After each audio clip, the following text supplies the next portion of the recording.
Imagine two architects of terror battling for dominance not on the battlefield but within the dark heart of the Third Reich itself. Their ruthless ambition fueled a silent war, shaping the fate of millions from the shadows. We often think of the Nazi regime as a single, monolithic evil, but beneath the surface, intense power struggles and rivalries festered. At the very core of this darkness stood the SS, an organization meant to be the purest expression of Nazi ideology. And at the head of this fearsome entity were two men whose relationship was a twisted knot of collaboration and cutthroat competition: Heinrich Himmler and Reinhard Heydrich. This wasn't just a difference of opinion, it was a deeply personal, often brutal war for control and influence that would ultimately define the shape of Nazi terror and the scale of its atrocities. Heinrich Himmler, the Reichsfuhrer SS, was the seemingly unassuming, meticulously organized bureaucrat who climbed to immense power. He projected an image of a quiet, almost pedantic man, yet beneath this veneer was a fanatic obsessed with racial purity and the expansion of his SS empire.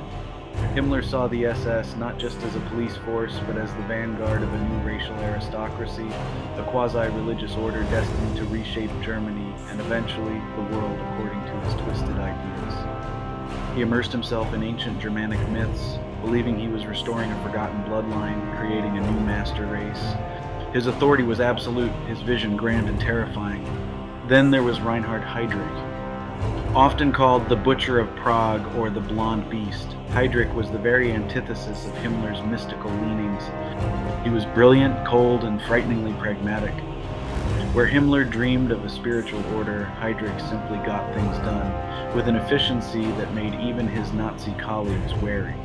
He was the head of the Reich Main Security Office, or RSHA, which was essentially the central nervous system of Nazi repression. This gave him direct control over the Gestapo, the dreaded secret police, the SD, the intelligence service, and even the regular criminal police, the Kripo. Heydrich was the architect of the Holocaust, the man who coldly chaired the Wannsee Conference detailing the final solution. He was a master of intelligence gathering, infiltration, and terror, building a state within a state, accountable to no one but Hitler himself. On the surface, their partnership was incredibly effective, a chilling success story in the machinery of destruction. Himmler provided the ideological framework, the grand pseudo-spiritual vision for the SS. He laid down the edicts of racial purity, the expansionist dreams, the absolute loyalty to Hitler. Heydrich, on the other hand, was the executor. He took Himmler's often abstract directives and translated them into brutal, undeniable reality, implementing policies with an efficiency that was both terrifying and unmatched. They shared a common monstrous goal: the elimination of anyone perceived as an enemy of the Reich, and the consolidation of Nazi power through any means necessary. Without Heydrich's cold, analytical ruthlessness, Himmler's grand designs might have remained merely monstrous ideas. Without Himmler's institutional authority, Heydrich's brutal efficacy might not have had the same scope. But beneath this veneer of shared purpose, a dangerous rivalry simmered. Heydrich, with his sharp intellect and frightening capability, often overshadowed Himmler in the eyes of others, and crucially in the eyes of Hitler. Hitler himself was known to admire Heydrich's dynamism and ruthlessness. This was a direct threat to Himmler, who saw Heydrich as a potential successor to Hitler, or at the very least a dangerous competitor for the Führer's favor. Himmler, for all his power, was deeply insecure, constantly seeking approval. Heydrich, conversely, held a thinly veiled contempt for Himmler's perceived indecisiveness and micromanagement. Heydrich believed his own methods were simply more effective, more direct, and less burdened by Himmler's ideological baggage. He saw Himmler as a dreamer, while he himself was the ruthless realist who made the nightmares come true. This tension manifested in countless ways. There was a constant, subtle competition for resources, influence, and the ultimate prize, Hitler's ear. Heydrich's RSHA, with its vast network of spies and informants, often operated with a dangerous degree of independence, sometimes even undermining Himmler's direct authority.